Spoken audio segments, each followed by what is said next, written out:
Let's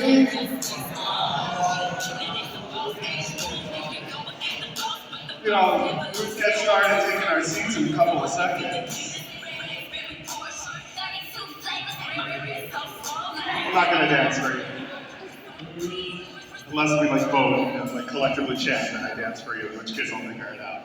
But good evening, everybody. Can I get a good evening? I heard a lot of woos. I didn't hear a lot of good evenings. Can I get a good evening?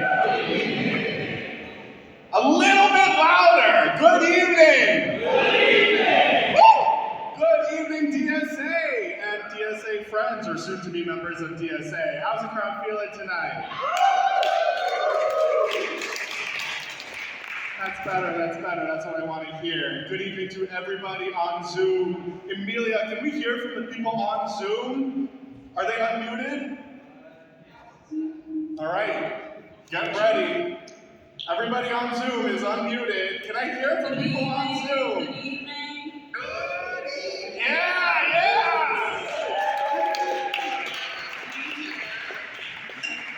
That's what I am talking about. And can someone confirm for me that you can see me on Zoom? Because I don't know if you can see me. Is that a yes? Just dance, All right, we can mute all of you. We don't want to hear from you for the rest of the night. All right, thanks everybody for joining. So, my name is Stylianos, but you may call me Scott.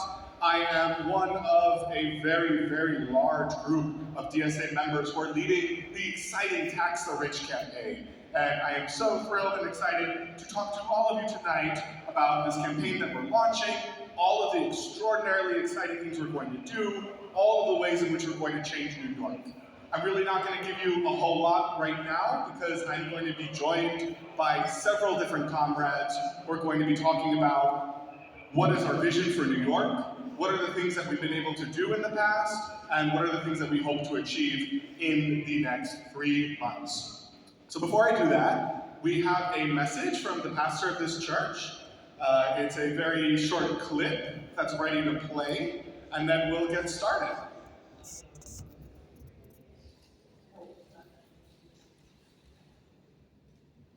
Is it going on? Should I? All right, we need a couple of minutes, which is so fine, but I know the folks in the Zoom chat are probably introducing themselves, names, pronouns, where you're from. You can also very soon, tell each other, your neighbors, your names, pronouns, and where you're from. I know we don't have a ton of time, so we'll be doing that in person, but I know folks are doing that in Zoom. But we're still killing time. I'm watching my Zoom maestro over there. I didn't do a comedy routine for tonight, but I did have a couple of fun references. We are in a church, we're not opening with a prayer, but there are a ton of Christian Bible verses about what happens to the rich and people who mistreat their workers. And I don't remember any of them, but I know that generally along the lines they go that if you mistreat your workers, or if you underpay them, or you exploit them, or abuse them, all of your wealth will turn to dust, your crops will wither, your family will die. It's extremely metal. It's very, very hateful towards the wealthy, and I feel very assured knowing that whether we get them in this life or the next, we're gonna get them.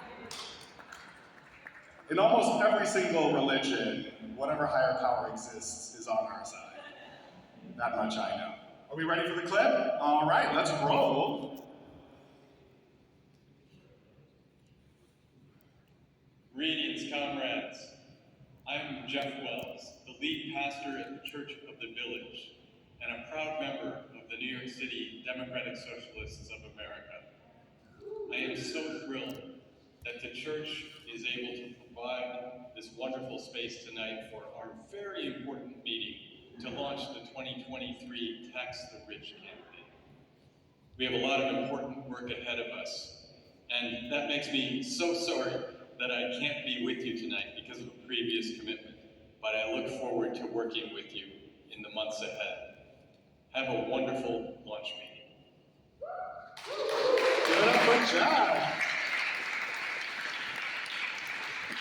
Enormous thank you to Jeff Wells and Church of the Village for this enormous space. We've been doing a couple of in-person general meetings in the DSA office, and I cannot tell you what a difference it is to be in a huge space dedicated for large groups of people for events, so we really appreciate it.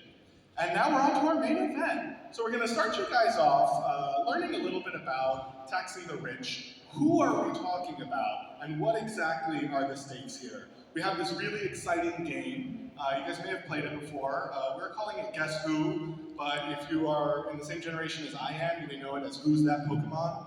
And I'll try and do the voice, but hopefully very soon we're going to get that slide. It's coming in focus. And you guys can also see there's a screen right here and a screen right here. And we're ready to play Guess Who. This is the Guess Who New York Ultra Wealthy edition. And I'm really excited to hear some answers from the audience. So who are these folks that we're about to see? Let's see the first anonymous face.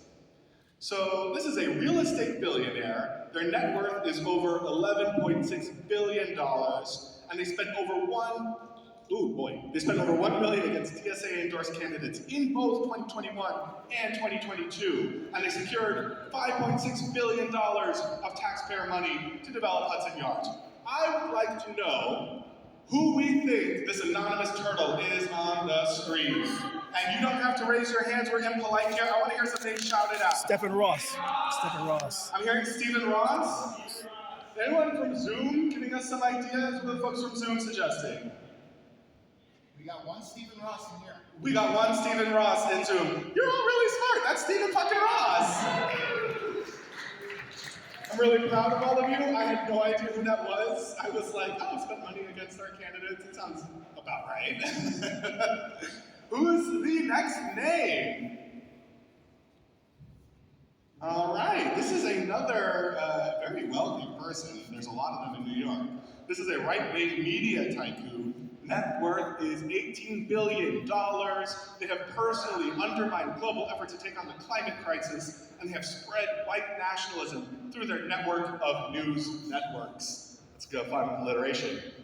Who's that Pokemon? Any other ideas? Okay, these people are very well known. That's Rupert Murdoch, yeah! Give it up for yourselves. Maybe I wasn't in the right headspace when I was looking at this. I was like, I don't know. And we have one final extraordinarily wealthy supervillain for us tonight. This is a New York State politician. They're a multi-millionaire. I would like to be one.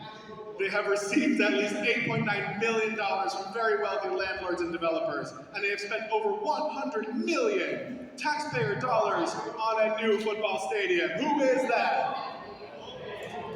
Kathy Hochul. Boo! Let's put Kathy Hochul. Boo! Boo! Yeah, Miss Kathleen Hochul.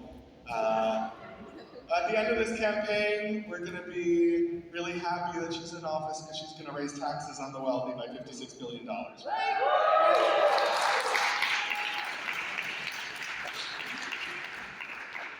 Well, I am all set with the Guess Who. You don't have to see my face anymore for the next couple of minutes. We're going to flip it over to Michael on Zoom. Is Michael on Zoom ready?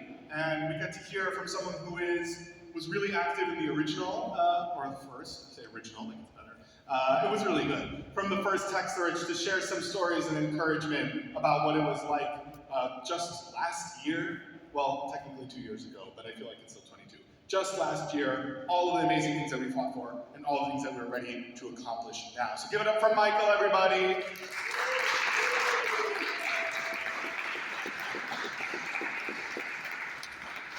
Hey there, folks. So last year was a huge victory, and hopefully the first of many. So hopefully we take another championship home in the form of taxing the rich.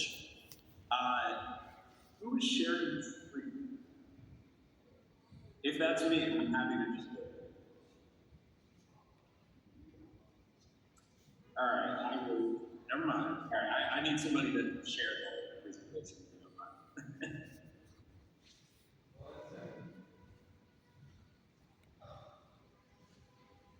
We love looking at Michael's beautiful face while we wait for this. You're putting on a show, Michael. Thank you so much. I know, it's like jazz, it's the words I don't say.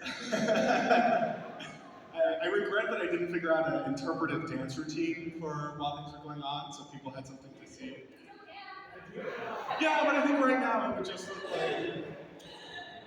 All right, we got a screen. We got a screen. Now we're talking. Let's go. Now we're cooking with gas or electricity on our stoves. All right.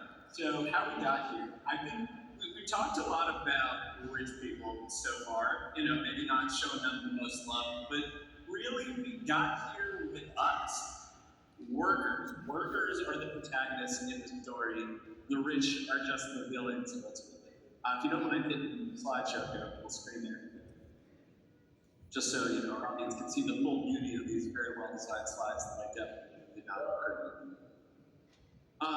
Once again, this is about us. This is about ordinary, everyday New Yorkers working incredibly hard to simply put food on the table for their families, to put a roof over their loved ones' heads, to be able to afford to go to the doctor, to ensure that their kids and that their families and their friends can simply have a better day-to-day life and a better future. This is about us and the work that we do. Thank you, Paulie, for hit share on the top right, please, whoever's controlling. Nonetheless, this is about us, but unfortunately, we, the protagonists in the story, are living in somebody else's home. It's a state that has ultimately been engineered to be just an absolute treasure trove for the billionaires of the world, whether it be James Dolan, who not only is a malicious billionaire, but has ruined my beloved Nets, among many other folks who are simply enjoying the wealth that we create and that we work so hard for, ultimately to make New York such a wealthy state. And they're not alone in their exploitation, and they're not alone in their absolute dominance and control of the state. They have some servants of their own to do their bidding. And if you don't recognize these folks, these are all members of the New York government who ultimately work at the behest of these wealthy people to make sure that ordinary working folks can't get affordable health care, can't get affordable housing, can't get a quality education, can't be protected from the dangers of climate change, can't live basically just a stable, normal life that we all work so hard for and more than earn. And so ultimately, these folks, whether it be the politicians who the rich have bought off, or whether it be the rich themselves, they are keeping a stable, ordinary, good life out of our hands, and we have more than earned it and more than worked it. And I want to continue to talk about us. This is about us and not just them, and not just these folks. We are not going to take it.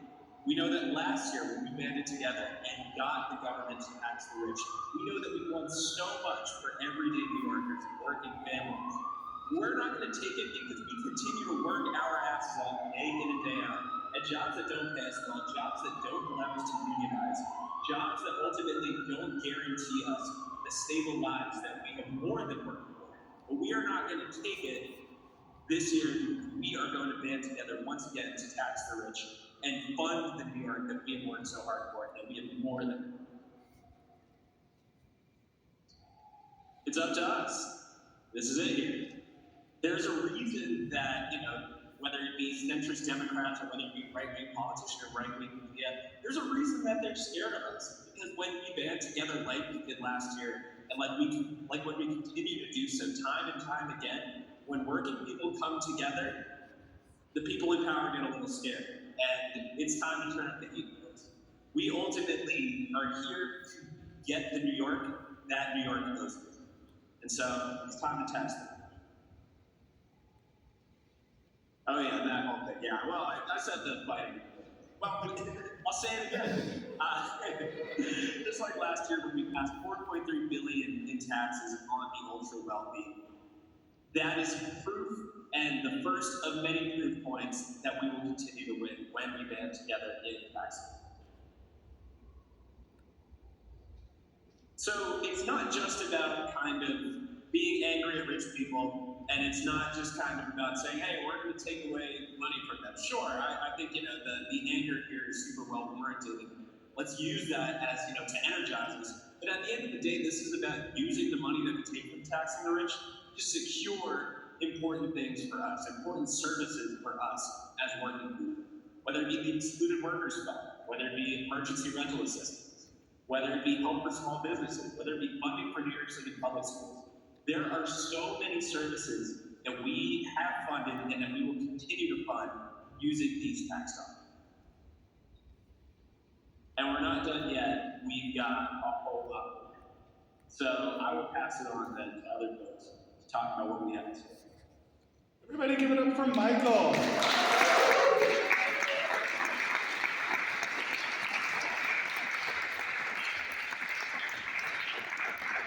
The slide of Michael's that is most harrowing and inspirational at the same time is "It's up to us." And when we put that on a slide, it's not just fun messaging, it really actually is true. What he talked about earlier in terms of all of the work that you've done and that it's been exploited for, I think over my short lifetime that I have actually made an incredible, unfathomable amount of value in all of my jobs. Whether when I worked food service or retail or construction or in my cozy job now, I have made infinitely more amounts of money for capitalists above me than I have ever been paid.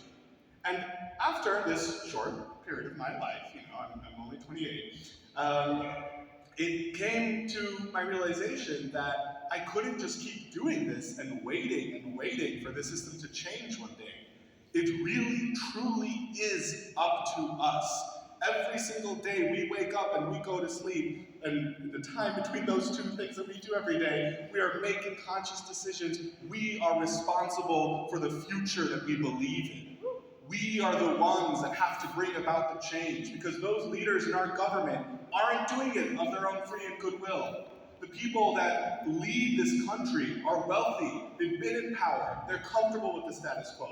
It really is a bunch of raggy-taggy socialists in the church on a random Thursday evening who are actually going to begin to make change in this country, in this state at least. And it's terrifying because it's like, oh my God, it really is up to us. But it's also really inspirational because you get to hear from the people next to you and you're like, oh my God, I know some incredibly smart, talented, and capable people. And you're about to hear from one of them right now. One of my really good friends, Elizabeth O. Give it up for Lizzie.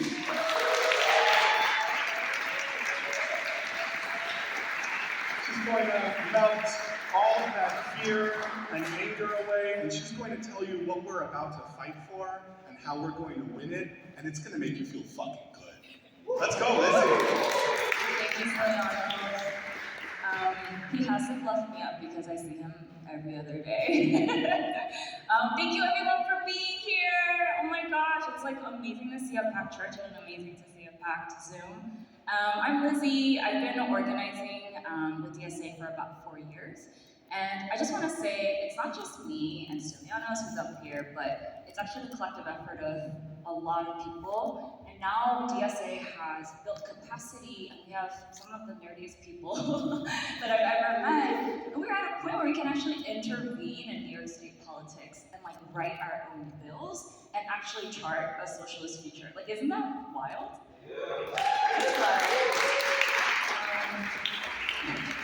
I also just want to give a quick shout out to our policy team. We have Emily here, and we have Greg who's not here, Melanie, Jared, who've like put all of these policies together. But I also wanted to say, before and after, please join us if you want to shape the things that Albany talks about. So, next slide.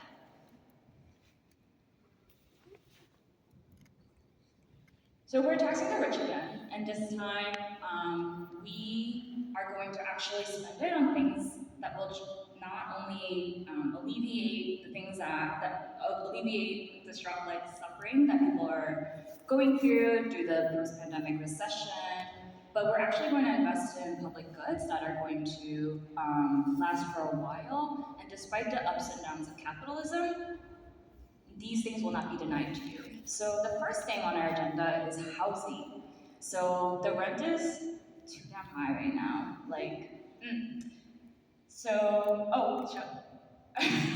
Okay, wait, let me go through the taxes, my bad. All right, so we're gonna snatch the back first. So the thing we were able to do, we actually passed the progressive income tax. New York used to have 14 tax brackets, progressive tax brackets, and over time, Republicans have repealed them. And what we want to do is replace the progressive tax brackets that have existed and make sure that the rich are paying taxes because they have so much more and they are capturing so much more wealth than they should be. So this year, we want to add more tax brackets to millionaires and billionaires and make sure that we're taxing the wealthiest 5% of New Yorkers.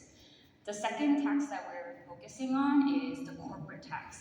Now, the corporations tax, we successfully were able to tax corporations making more than $5 million in 2021. And it was just a slight tax increase, but with that and the progressive income tax, we actually raised $10 billion, which is a huge amount of money.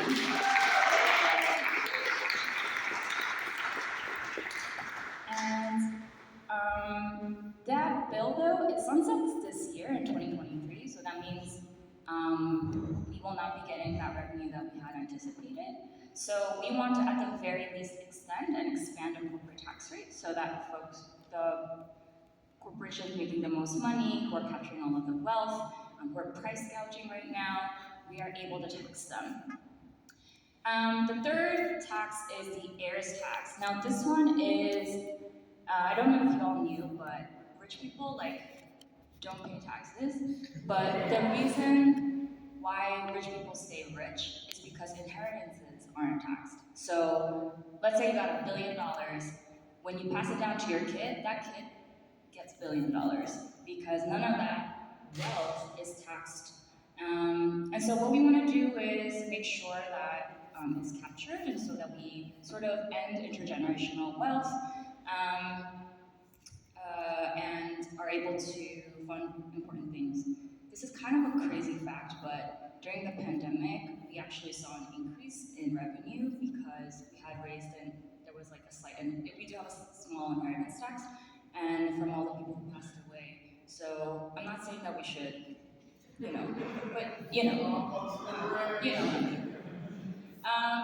next up is a capital gains tax. So rich people, so all of us working people, we make most of our money through our wages. So about 75% of our income is from your paycheck.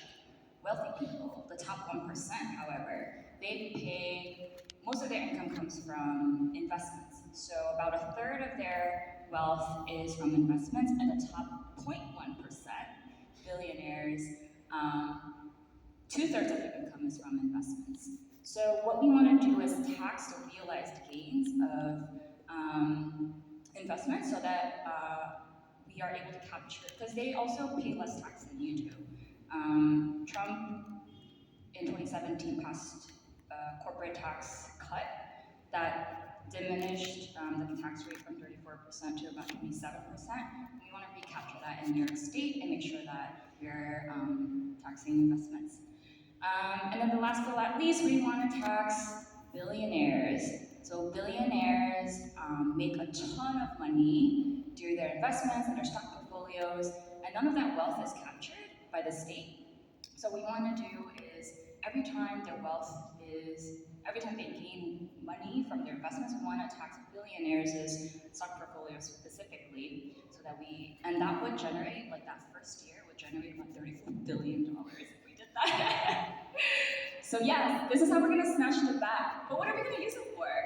Next slide. We want to provide public luxury, automated communist luxury. So we want housing security, universal higher education. We want a green New York where the planet is not polluted and things are beautiful. We want universal child care for our parents who want to be in the workforce but have to struggle with really exorbitant prices of childcare. And we also want to fix the MTA. Woo!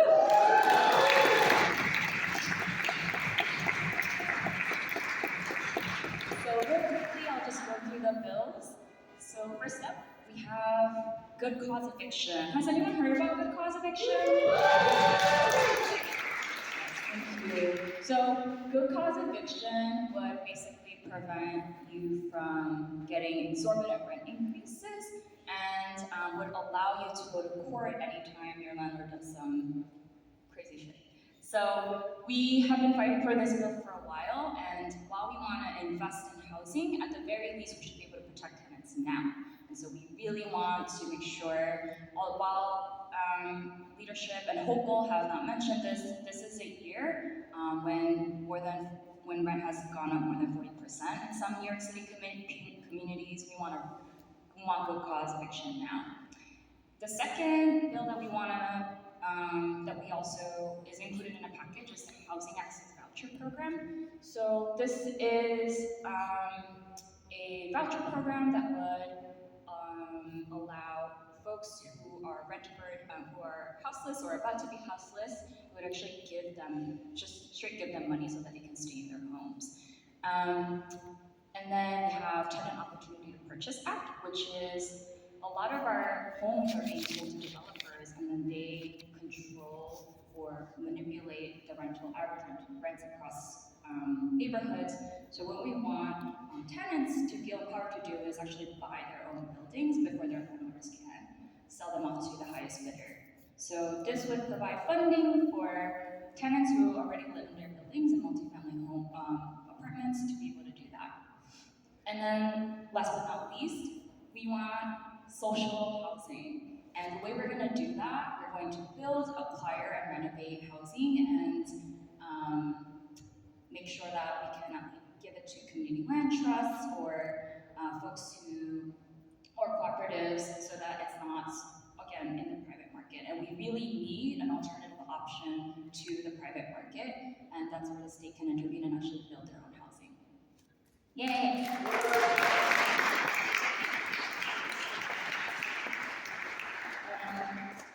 So CUNY used to be free, which is amazing. And then in the 70s, the Republican government wanted to punish New York City because we were in debt and it was white flight. So then that's when CUNY tuition was enacted. Boo! And CUNY, SUNY was the path to the middle class, especially for a lot of working class people. And that is crazy now because Hopeful has actually proposed to raise tuition for CUNY and SUNY this year. Who is right? And this is when, to fully fund CUNY, you only need $2 billion. That means everybody who wants to go to CUNY full-time can go for free. But instead, that is the same amount of money Hopeful actually put in reserves last year, $2 billion. She's just letting it sit. And I'm saying, what if we didn't raise tuition and we made CUNY free, but we also made SUNY free so that folks upstate can also access higher education? So we're fighting for populism.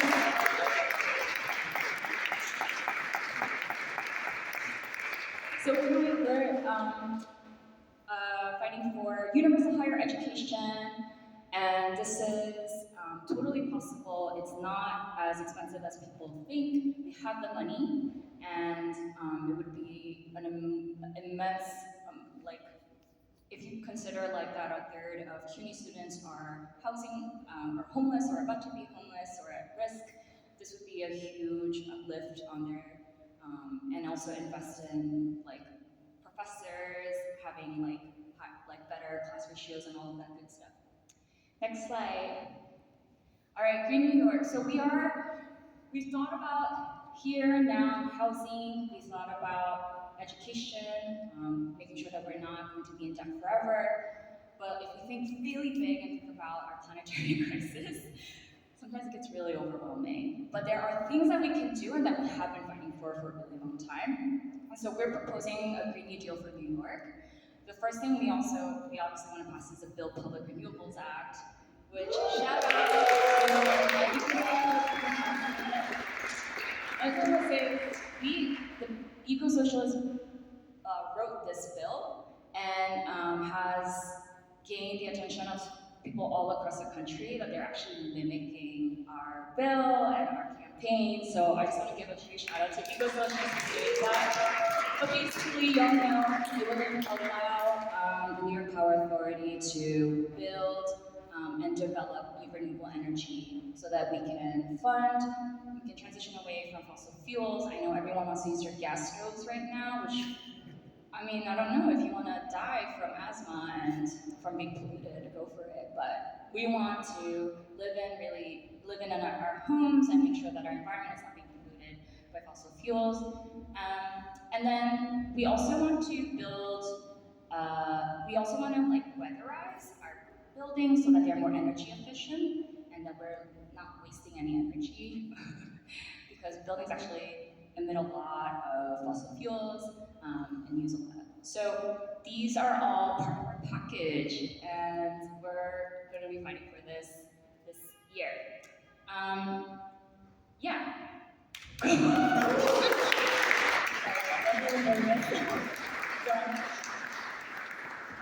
We can be a little louder for Lizzie. Let's do it one more time.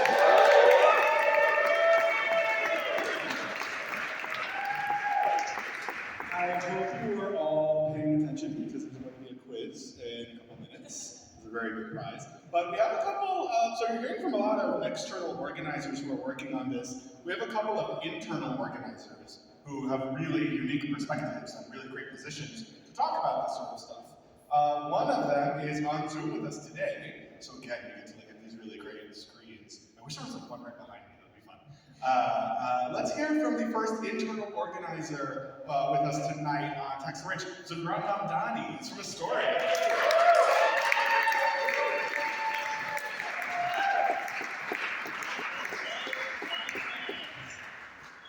There he is. The party's a little soon, but don't worry. Lots and lots of love. It's so lovely to see all of you on Zoom and so many of you in person at King Street. But I am so excited that we are relaunching Tax the Rich this 2.0. And I'm going to be chatting very briefly about why we are taxing the rich with socialism and why we are taxing the rich to fix the MTA. So we know, as Lisa has gone over and Sliano has talked about it before me, that this is not just an exercise in unfair taxes. This is not just something so that we have consistency and logic applied to different brackets that we have across our revenue generated in New York State. This is about raising $40 billion to fund the most desperate and basic needs of the working class across the state. This is about keeping people in their homes. This is about ensuring that no one's priced out of housing, no one's priced out of energy, and that people's education that they access for free at their local school would be one that is worth the excellence that we give power to. And what I want to talk about specifically is the MTA. The MTA is something that so many New Yorkers experience on a daily basis, something that for many New Yorkers is their most frequent interaction with them. And they associate the MTA with something that's ineffective, something that's unaccountable, something that's inefficient. And we are going to change that. And by changing that, we are going to change the relationship of New Yorkers to state government, the relationship between New Yorkers and what they believe actually possible. Because for so long, we thought of the MTA as simply fading to be the way that it is. But we are going to fix the MTA package. And at the heart of it is the Formula 3. And what this bill would do is freeze the fare at $2.75 rates. Because right now, Albany is considering the fare hike to $3. It is going to provide 6-minute headways or better per train, and a 20% increase in all bus service, and it's going to phase in free buses over the next 4 years.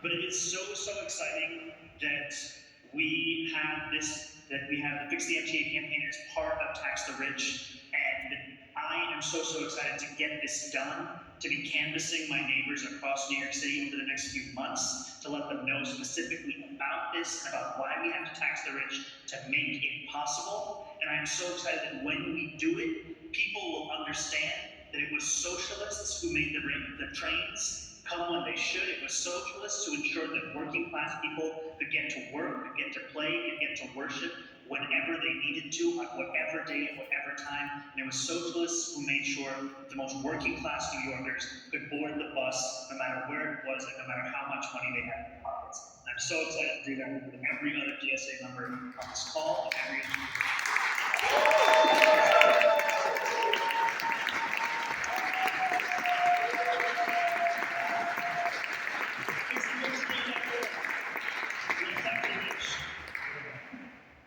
We could barely hear what you were saying because of the roarous crowd clapping great. Thank you again, Zikran. One more time.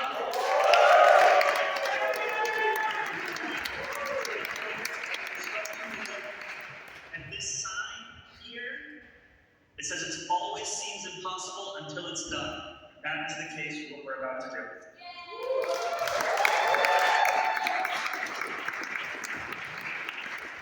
That was really corny. I'm sorry you had to see that. It's funny, when Zikran first was talking about the Fix the MTA package, and he was like, we're going to make the buses free. I was like, okay, who actually pays for the bus? I'm kidding. I tap. I pay my dues. We have one more internal organizer for this section. But again, I hope you guys are paying attention. I hope you're taking notes. There's going to be a quiz. And there's some themes coming out of this that I think are really critical. And I'm going to call them out now and I'll call them out later too. But there's this constant thorough line of what is the working class created in this state? What do non-working class people do instead? What is the ruling class taking from the working class? How are these resources created and how are they used? To whose benefit? That's the through line of this campaign. And we're going to hear a little bit more of it from another internal organizer up in Albany tonight. Can you give it a round of applause for Jabari Bisport?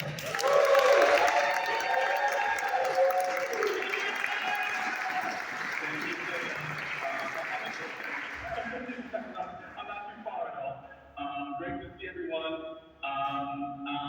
Stay excited to Jabari Bisport from Brooklyn, here to talk to you about universal free childcare for all New York parents.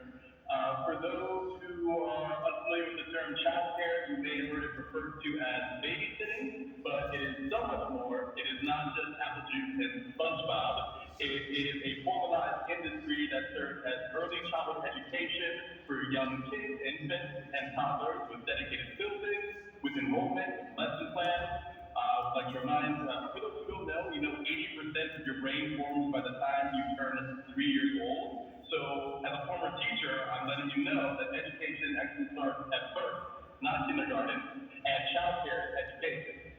Childcare is also the backbone of our economy. Working parents need someone to care for their kids so they can get to work and make sure our society continues to function. So it's a critical need and an absolutely essential part of any functioning society. However, working class families struggle to afford it. The average tuition for childcare can soar above $20,000 a year. That is more than some college tuition. And unfortunately, to keep costs down, many childcare providers, will pay their workers the bare minimum. Many childcare workers get paid at minimum wage. They can't lower it any less than that, and also minimum wage is too low as it is, which is why many childcare workers actually struggle to stay in the field. There's a lot of turnover, many times they leave for something else. And if we don't resolve this, we will keep seeing them leave, have a failing childcare sector, which means parents can't get people to take care of their kids, they can't go to work, society can't function. There is no market solution to this, and I'm going to repeat that in case any capitalists not in here today. There is no market solution to the childcare crisis. Government must tax the rich and invest billions of dollars into a childcare sector in which it is free and universal to every single parent, and which there are high union wages for every single childcare worker.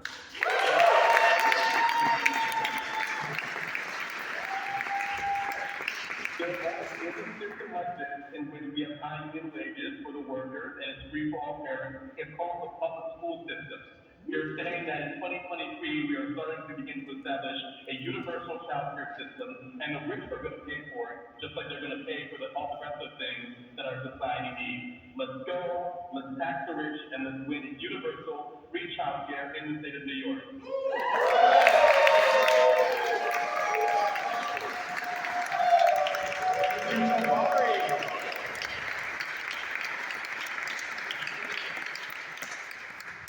It's also very funny when you're on the Zoom and the crowd is like really loud. The Zoom just goes like silent, so it's like very funny. They see this like extremely animated crowd, and like ah, and it's just like it's really good. It's very funny. Let's keep doing it. So the two things I just want to call out, I mentioned it earlier, but I want to reference what Lizzie was talking about near the beginning in terms of how much money we are aiming to raise, how much wealth there is to tax, and going a little bit back to what Michael was talking about with regards to Tax Search 1.0. I just want to put those things in context. First, last year, 2021, basically last year, we raised taxes in New York State on the wealthy for the first time in almost or more than a decade. And we did that under the reign of Andrew Cuomo, one of the most right-wing Democrat governors New York State has seen in the last several decades. And the reason that's really important is a lot of people were telling me, oh, it was really difficult, it was a really tough fight, I wasn't sure how much we were able to win. And I just put it in context for myself and I realized we won $5 billion in new taxes under Andrew Cuomo. That should have been impossible. That had not happened the entire time that man was in office. And we made it happen.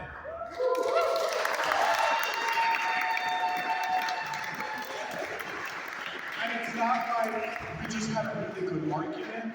It's not like we were just really smart. We didn't just find the right words to say and the right people to talk to.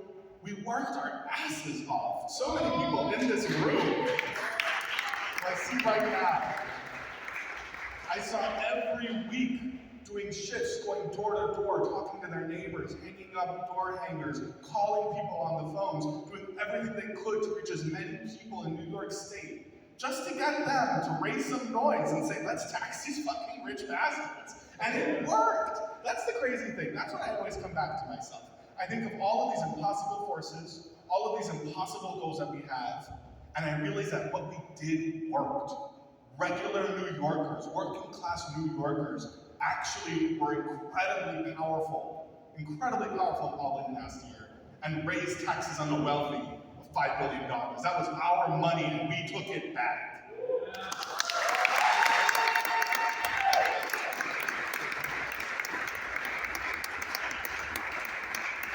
And the taxes that Lizzie was talking about, and all of the ways in which we can go, sometimes you hear, oh, it's too much, we're too radical, we're asking for too many things.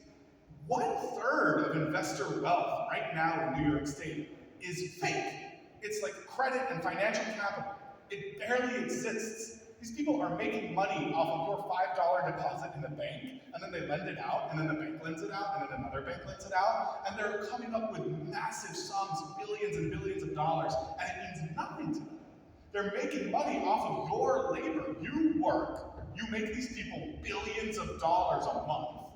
And then they come back and tell you, oh, it's too radical to use it on the things that you care about, the things that you want. The taxes we're asking for, actually, honestly, are kind of modest. The stuff that we have in this proposal that would raise more than 1/4 of the New York State budget right now is actually barely a dent in the wealth of the billionaires. And it's our money, and we deserve it.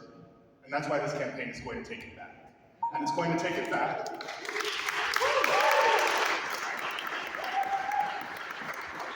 for some working class uses. And we're going to hear from a couple of people, a couple of folks in the audience, and now is the time when you guys are going to be answering my quiz very shortly. But first, we're going to hear from two folks to talk about what are we going to use this money for? What does it mean to you personally? So Christina, I see you getting ready. If you want to come up here. Give it up, everybody, for Christina Koval.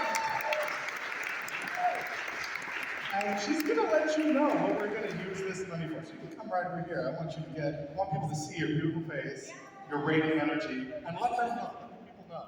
Absolutely. Hi, everyone. Good evening. My name is Christina Kover, and I'm excited for what Tax the Rich sees our future means for education. In Governor Hochul's State of the State a couple days ago, there was a lot of mention of the historic investments in public education last year and continued investments this year. But as a first-year special education teacher in the Bronx, it's been really disappointing to see New York City schools cuts again and again. We face a literacy crisis, a social and emotional crisis, and also a crisis of imagination because of the magnitude of all the tough issues that schools face. I've noticed that it's very, very difficult to identify the why of these inequities and these cuts, even if you follow them closely like I do, maybe too closely on Twitter. I'm always on Twitter. And that's by design. College students are also struggling to pay tuition and access quality public education. And unfortunately, it's easy for the city and the state and Mayor Adams and Governor Hochul to blame each other for these ongoing educational inequities. And students are facing the negative impact of this. What the governor has said she's going to focus on and what will end up reaching the classroom will be really different.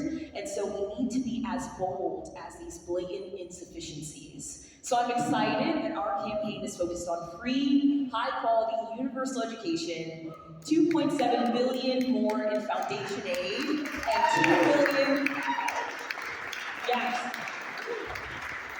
and $2 billion for a new deal for CUNY, which will, as we've discussed, restore free CUNY tuition. And that's important because CUNY is an engine for social and economic mobility here in the city. I also think it'll be important that we increase some funding for SUNY, not raise tuition for the working class, but tax the rich. And I'm excited for all of this and look forward to what's going to be happening in this campaign in the days ahead. So thank you all for your work and your leadership. Thank you. Thank you, Christina.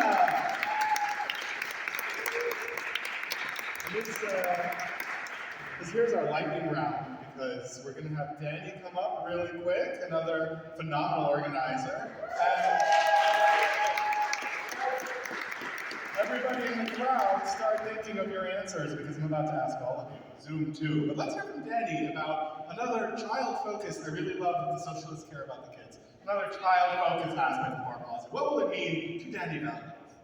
Hey, everybody.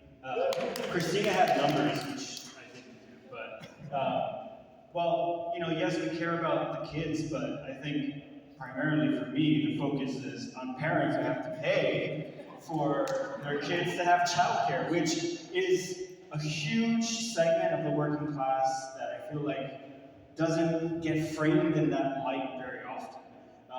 And it's really important to provide that as a public good. And I think one thing that, you know, we have a universal pre-K program here in the city, but it's administered through this complete clusterfuck and hodgepodge of NGOs and different providers who don't get paid enough, who are closing because the city can't pay them on time. It's just this completely like half-assed solution to the problem. And I'm really excited that one of the things we're working on in this set of packages is a truly universal and public healthcare system that can be centrally administered and centrally functions for people. 3K personally was a blessing for my family because it's, whenever I tell people like how much like the cheapest childcare option is like on the market, it's insane. It's thousands of dollars a month on top of all the other expenses of having a child in the city. And we want New York to be a family place, right? We don't want New York to be a city of like young people who come here, work for a couple years, and then move to the suburbs, right? And like take their families with them. We want New York to be a place where families can thrive. This is like an extremely important thing that the city can do, I mean, that the state can do, and also that the city can implement. That would be, I think, just a complete game changer. And just like Zoran said, people knowing that socialists did this, I think it's really important. So thanks.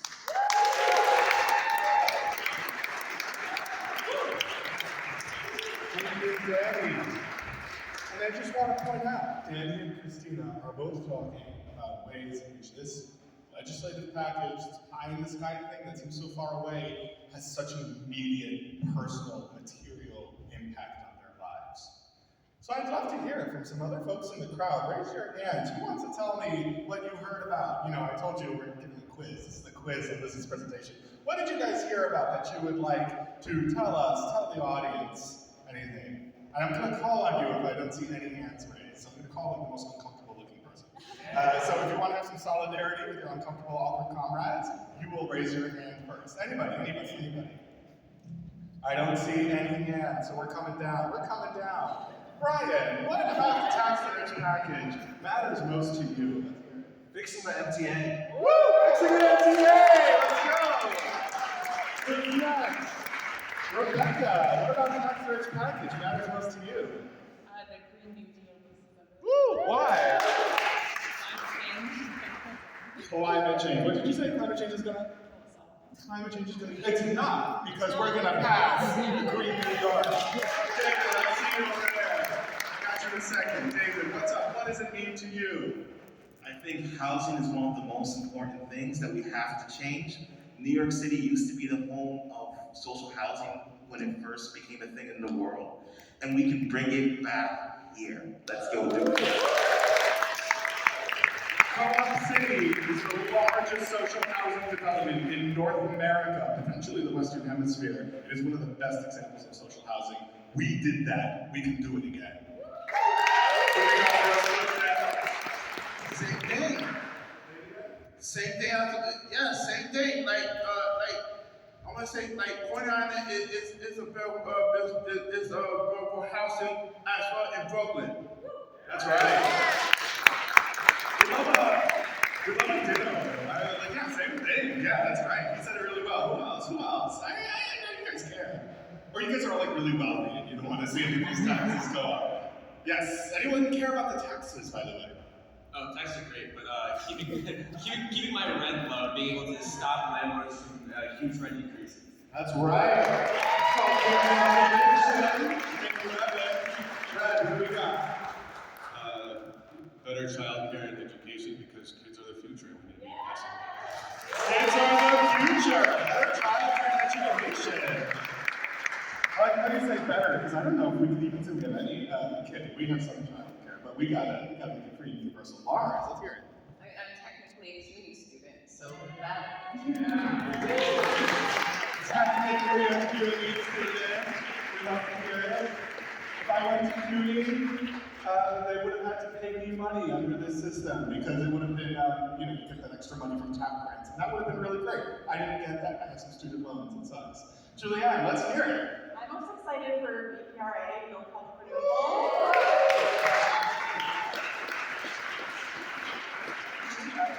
On the bill this last year was like $300 each month because my landlord did not fix the heat for 4 months.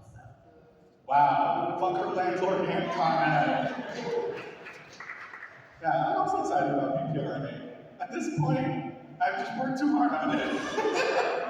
I spent too much of my life on that bill for that thing not to pass this year. I will personally take action. Anyone else from the crowd? Anybody else? We got anybody on Zoom who might be interested? I see one more person. Anyone from Zoom? There's a lot of answers here. Ooh, can we get some of the folks on Zoom to unmute and let us know from there, and I'll walk down this way. What, is anyone able to unmute and tell us from Zoom? We'll take one more person. We got, let's see, Andrew, let's hear it. So, the thing is, with the bank foreclosure, like tracking the rates and make sure investing in that information on my house.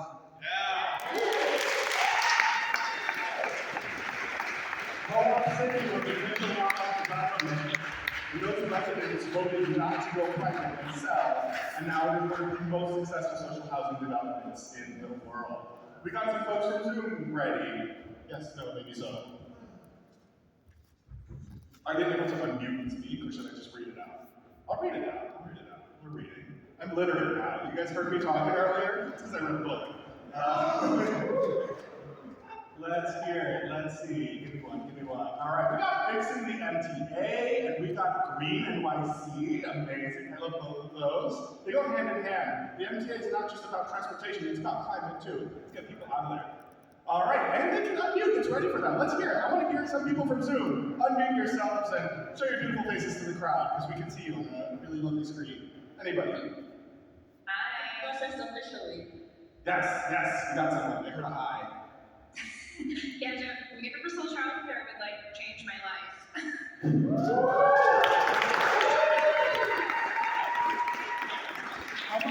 much do you pay in childcare right now? Right now it's probably only like $1,000 a month. When my kid was a baby, it was so much more. Like, it's crazy. It was easily as much as my rent. Only $1,000 a month. Imagine how much of Shauna's surplus value she could have gotten back. How much money she's been making for the wealthy year after year, and instead of being able to use it for her and her family, someone else was sucking it away for their personal wealth. Let's see, anybody else on Zoom? Yes, let's hear it. Andre? Hey everybody, basically stacking off of what Shauna said, universal childcare, but I'll go a step further, fully funding public education here in the city and fully funding school programs. But I definitely know that we can deliver so much more to families, and it's not just families with kids, it's communities, just from after-school programs. That's right, thank you. Something we didn't touch on that Andre just did is that so much of our program is a public safety program. When you give people housing, when you give people jobs, when you get people's kids in after-school programs and childcare, all of those things make people feel safer, more secure, their lives are improved. Those things make communities safer, not police, not prosecutors, not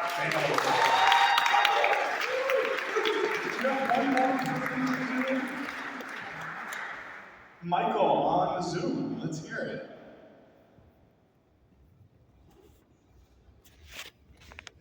I think you're still muted. We see your face talking. Yes? Okay, yeah, keeping rent affordable so we don't have to give all of our time away working a job just to keep a roof over our heads. That's right.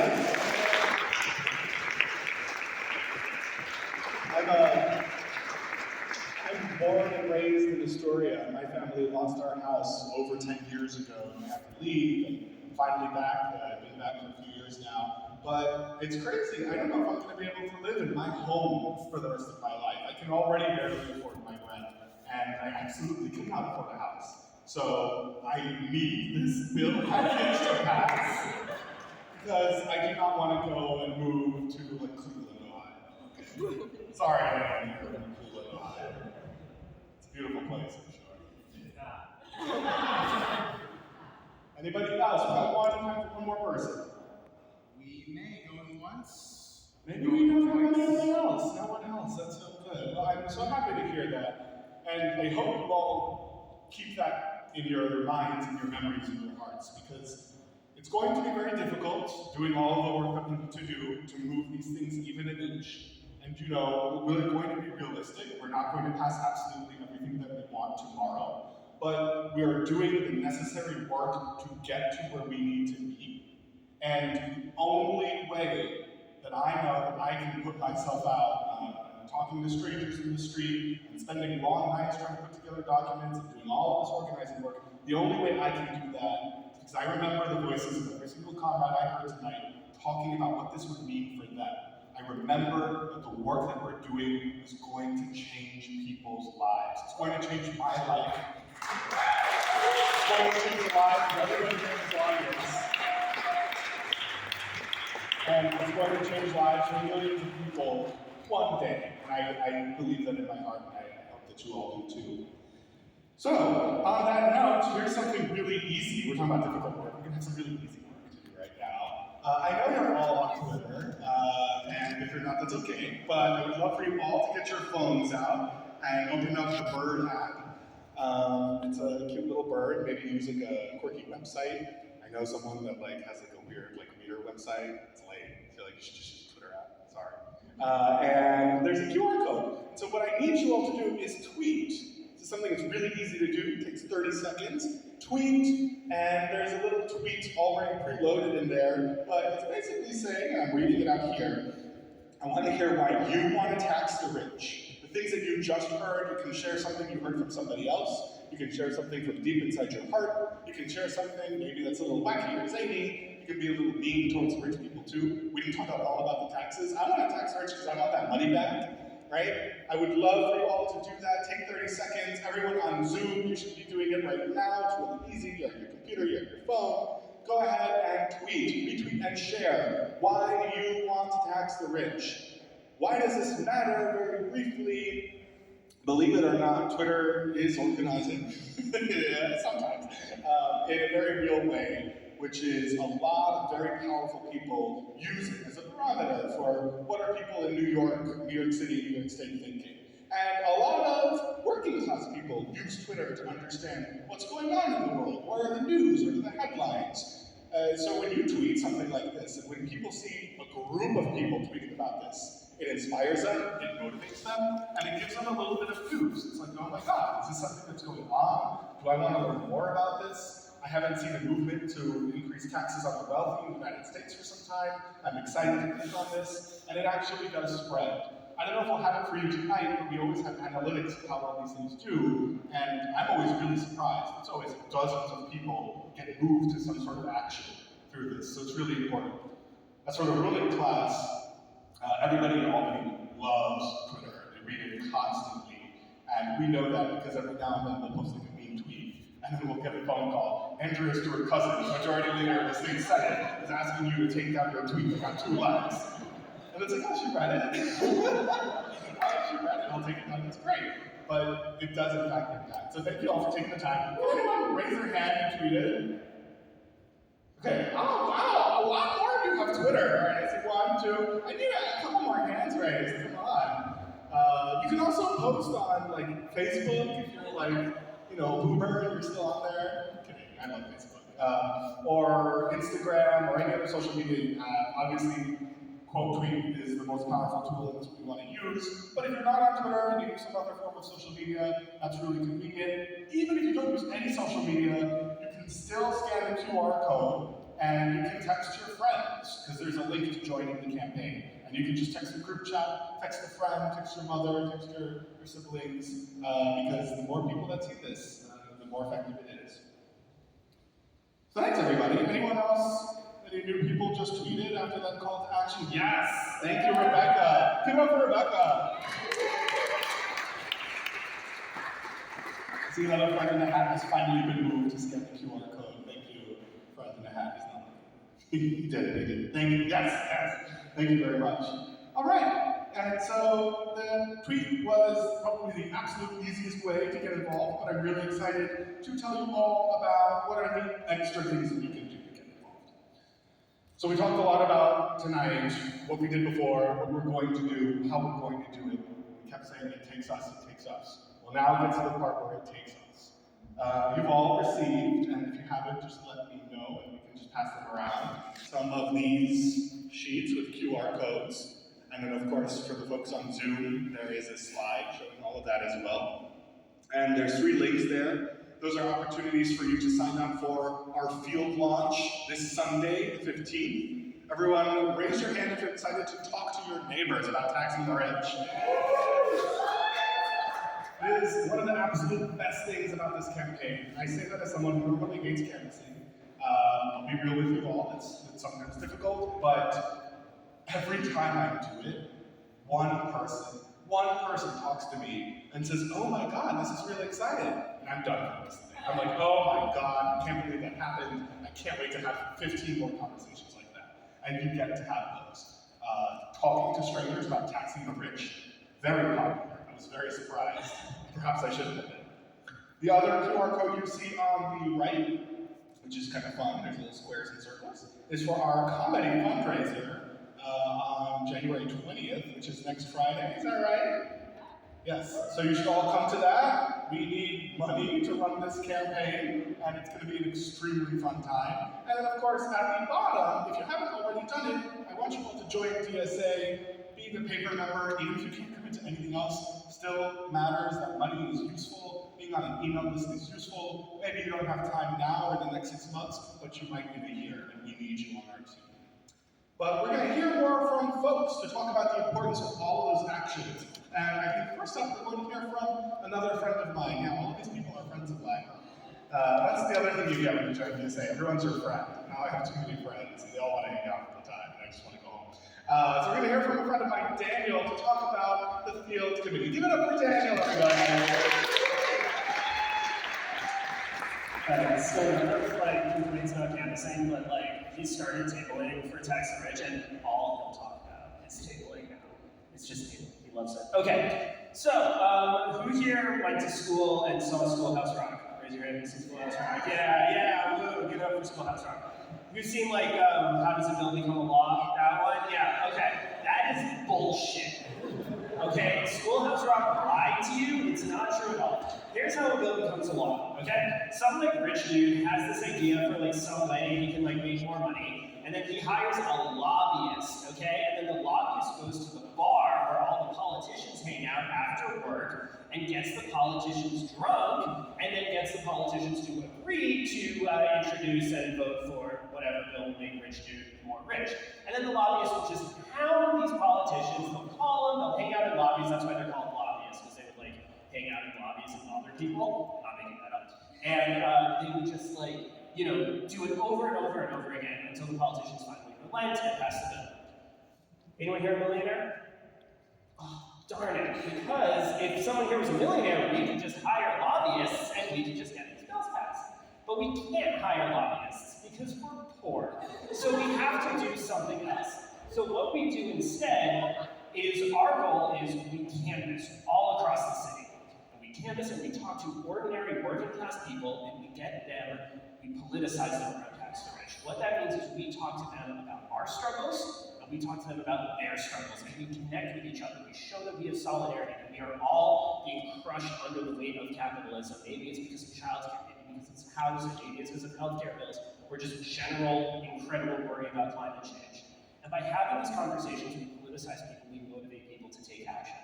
So what we're doing is we're asking people across the city to sign letters or make calls to their representatives. And what we're going to do is we're going to flood representative offices with letters, with phone calls, until they cannot ignore us. So that the only thing they're talking about is Tax the Rich. So every day they come into the office, they're hearing about Tax the Rich. They're hearing about it from their constituents. They're hearing about it from their staff members. It's all they're hearing about it. And they hear about it so much that they start to get a little worried.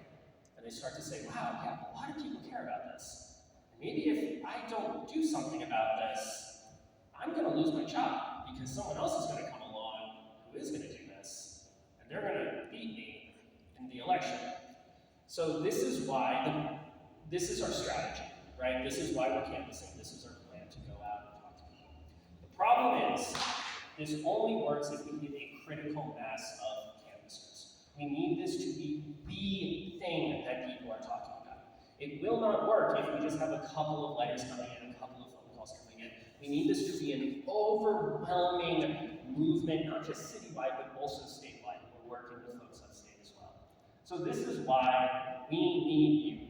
We have about over 100 people here tonight, both on Zoom and in person, which is awesome. Give yourself a round of applause. That is awesome. And we are having our campaign kickoff on Sunday. At 1 p.m. we're having canvassers literally all across the city. So I want you to take out the QR code, and I want you to sign up to canvass with us. If you can't make the canvass, we also have phone banks. We're having phone banks Mondays and Wednesdays, and after our canvass kickoff, we will have canvasses every Saturday, and every Sunday. And there's literally a canvas by you, wherever you are. There will be a canvas by you, and if you can't make the canvases for whatever reason, there will be phone banks which you can do for the comfort of your home. So I know that talking to strangers can be really difficult. I know that it's hard to put yourself out there. Like even me, who's been doing this for a really long time, I like still feel nervous sometimes. But I'm telling you, with Tax the Rich especially, like people love talking about this. People love hearing about Tax the Rich. People love identifying their class enemies, and this is something that really motivates people and makes people want to take action. So please come out with us on Sunday. It's going to be a ton of fun. Again, we'll hang out afterward. It'll be great. Thank you so much for being here. Thank you, Daniel. They're right. The last time I did tabling, I couldn't stop talking about it. I'll let you all know, we did a table for less than 3 hours, to be honest, 2 hours. Way out in Eastern Queens, homeowners, not really what you'd expect to be traditional PSA turf. We got 24 people to sign a letter to their legislator saying, I want to tax the rich, you better do it. And the response was overwhelming. We didn't have enough time to talk to other people passing by while we were also talking to the people who wanted to sign the letter. We were swarmed with people because they get it. You go and say, hey, we want to tax the rich. I don't even need to say universal child care housing protection. They just are tax the rich. Yeah, what's that about? And then some of them said, I would love to do more of this. What else can I do? Can I make a phone call? Can I go to a lobby meeting? Some woman was like, can I hand these around my building? I was like, oh yeah, you can. And these were, of course, working class New Yorkers, just like you and me, all over the city. They would love to hear this message. All it takes is you devoting a couple of hours on a Sunday. It's really lovely. You get to hang out with your friends after, make it and build the community. So I hope to see all of you taking the QR codes. And I'm watching. I want to see some people, pretend to scan it for me, humor me. But I want to see some people scanning that QR code. It's extremely easy to sign up. And this Sunday, you can do it at a couple, I want to say a dozen neighborhoods across the city. I'm going to be at the one in Jackson Heights, so I hope to see some of you there. It's going to be really lovely. And I see Red is going to be with me in Jackson Heights. Thank you. Give it up, yeah. And anyone else who signed up for that? Raise your hand. I want to see. Yeah, wow, Rebecca, thank you. Wow, oh my God, I can't say all your names even. Yeah, Mark, wow. That's awesome. I love to hear. And now we're going to hear from Lauren about the other extremely exciting thing you can do next week. So come on down.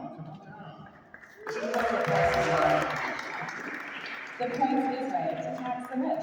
Hi everyone, my name is Lauren. I use she, her pronouns. I am your fundraising co-chair along with our comrade Matthew Barnett. And we are having a lot of fun activities happening to raise money for this effort. It doesn't happen out of nowhere. These things cost. It costs money to get lit. It costs money to get people on buses up to Albany. So this is where you can help.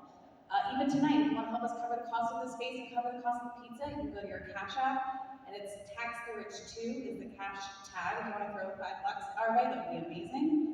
We're also having this really amazing comedy night about a week from tomorrow at Pine Box Rock Shop, which is in Williamsburg, Brooklyn. And we have two maniacally talented comedians. Their names are River Ramirez and Spike Einbinder. It'll be amazing. A bunch of socialists in office are coming out. It'll be great. So you can see the QR code up there to get your tickets. Finally, if you have it in your power and you can donate $5 a month, $10 a month, $10 today, it would make a huge difference. We have a big goal to reach. It's going to take a lot of grassroots efforts because the rich are not going to be paying for this campaign. It's going to be you and me. So I hope you'll join us. Again, that link up there for the fundraiser, or you can just go to actblue.com/donate/TTR2 to make a recurring donation today. Thanks everyone. Enjoy the field. I'll be in touch with you. Come out to the field. Thank you, Lauren. And then we saved the absolute best for last. Okay, everyone. Give it up for everybody one more time. But we have another final special guest, another inside organizer. You see her on the screen there.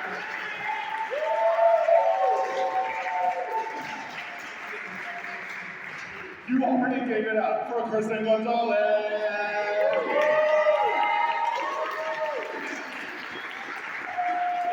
You ready to tax the rich? My name is Kristen Gonzalez. I am one of DSA's newest elected officials up in Albany, representing District 59, and the first DSA elected in Manhattan. So welcome to my world!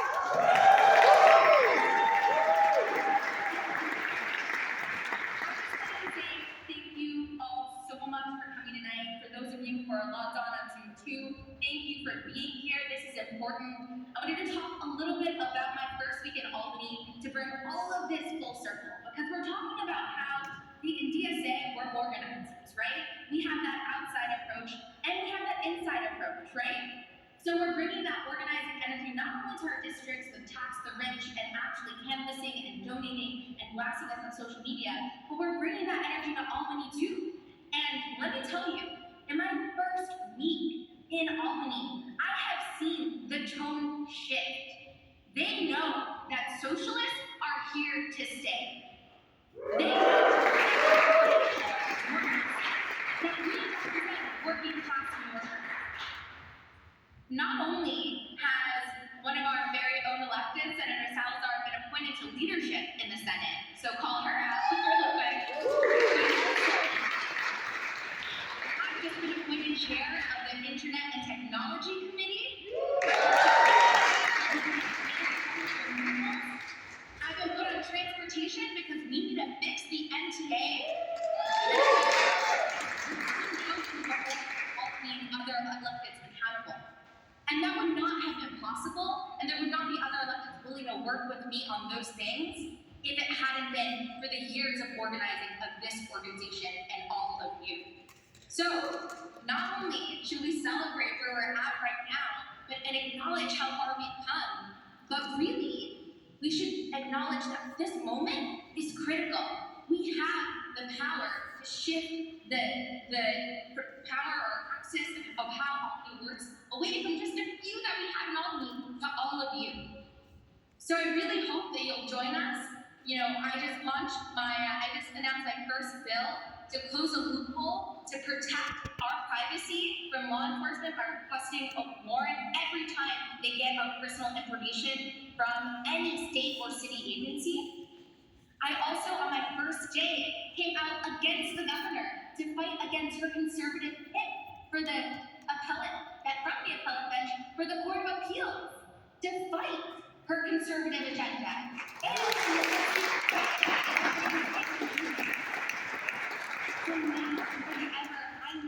We need all of you. Our movement needs all of you because it's bigger than just a few elected. It's bigger than all of us. It's about our movement to keep on pushing because I know we can win when we organize together. I know that in this moment we are about to see a huge shift in tone and narrative because it's already been happening in the first week.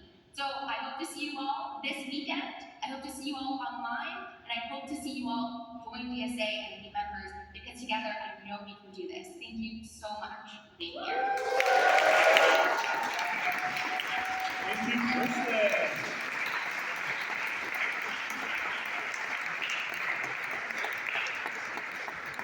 I still remember 2 years ago when Kristen and I were on the Tech Action Organizing Committee together and talking about people coming up to her, asking her, do you think you might be able to maybe run for the state Senate seat that's about to come online, and all of this craziness, and Kristen talking to me a lot about it, worrying, is she going to be able to make everything happen for DSA? Is she going to be able to win? Is she going to be able to sacrifice things in her life? And I am just so incredibly proud of her to see her every day, making it happen, making it work. That she won. Thank you all for canvassing and phone banking and donating for her. She's up there now in this crazy position because of us, because we believed in her, because we made it happen, and because we have a collective project to gain power, and we're going to use that power this year. So give yourselves a round of applause.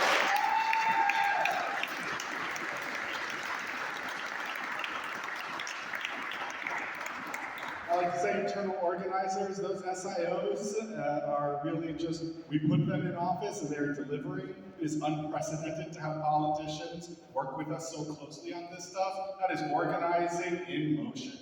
And so one final thing for you all tonight, sign up to Canvass, please, I beg of you. Sign up to Canvass. We're in a house of worship. I will worship you through Canvass. Sign up to Canvass. It is so much fun. I really can't wait to see all of you there. For those of you on Zoom, I have not delivered a personal pizza to all of your home addresses, but for those of us here, we have pizza. Give it up for pizza.